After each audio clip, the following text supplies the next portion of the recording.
నేను సాధన ప్రారంభించిన కొన్ని రోజుల తరువాత మా అన్న నా ద్వారా అభ్యాసం ప్రారంభించాడు. ఒకరోజు అతడి నుండి ఒక ఉత్తరం వచ్చింది. అతను ఎప్పుడూ తన ఉత్తరాలలో నన్ను ప్రియమైన యోగి అని సంబోధించేవాడు. కానీ ఈసారి నా గురుదేవా అని వ్రాశాడు. కొద్దిసేపటి తరువాత బాబూజీని కలిసినప్పుడు దాన్ని వారితో ప్రస్తావించాను. నువ్వు అందుకు సంతోషించి ఉంటావు అని వారన్నారు. బాబూజీ, అందులో సంతోషించడానికి ఏముంది? నేను గురువుని ఎలా అవుతాను? మీ పాదాల కింది ధూళిని మాత్రమే నేను అన్నాను. నేను కూడా అదే చెబుతున్నాను. నేను ఏ విధంగా గురువుని అవుతాను? నేను కూడా ఆ పరమోన్నత మాస్టర్ భగవంతుని పాదాల కింది ధూళినే అన్నారు. బాబూజీ నిరాడంబరత మూర్తీభవించిన వారు. వారి మాటలు హృదయాలను తాకుతాయి. వారికి తాను గురువుననే భావన ఎప్పుడూ కలగలేదు.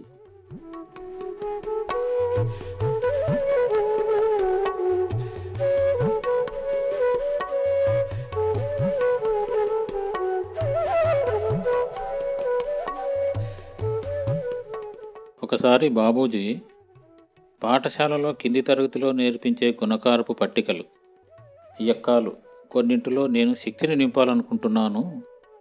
పిల్లలు 2, 3, 4 ఎక్కాలు వల్లే వేసేటప్పుడు అది మంత్రం వల్లే పనిచేస్తుంది అని వారన్నారు. మంత్రం అంటే ఏమిటి? కొన్ని అర్థవంతమైన మాటల సమూహాన్ని ఆధ్యాత్మిక శక్తితో నింపడంతో అవి మంత్రాలు అవుతాయి. నేను మంత్రాలు జపించడానికి సిఫారసు చేయను. ఎందుకంటే మంత్రం వలన గరిష్టంగా ఆ మంత్రములో శక్తిని నింపిన ఋషి యొక్క ఆధ్యాత్మిక స్థితి మేరకే నువ్వు సహాయాన్ని పొందగలిగేటట్లు సహాయపడుతుంది.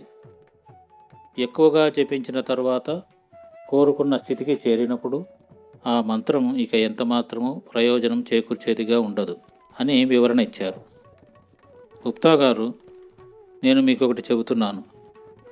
నేను కూడా ఒక మంత్రాన్ని తయారు చేశాను, కానీ దాన్ని ఎవరికీ చెప్పలేను. ఆ మంత్రం ఏమిటంటే, జై గురు మహారాజ్. ఎవరికైనా రాత్రివేళ పీడకలలు వస్తుంటే ఈ మంత్రాన్ని నిద్రపోయే ముందు 2-3 సార్లు పఠిస్తే పీడకలలు రావు. ఈ మంత్రం ఇతరులతో పంచుకోలేము, ఎందుకంటే నేను నా స్వీయ ఆధిపత్యం కోసం ఆదేశిస్తున్నానని సాధకులు అంటారు.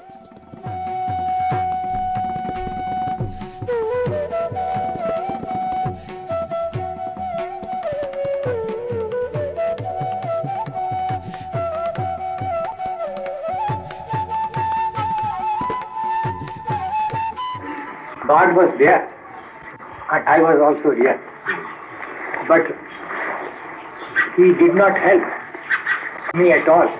God was there, but when Guru came in the field, he helped me. So he is greater. God was also there, he didn't help.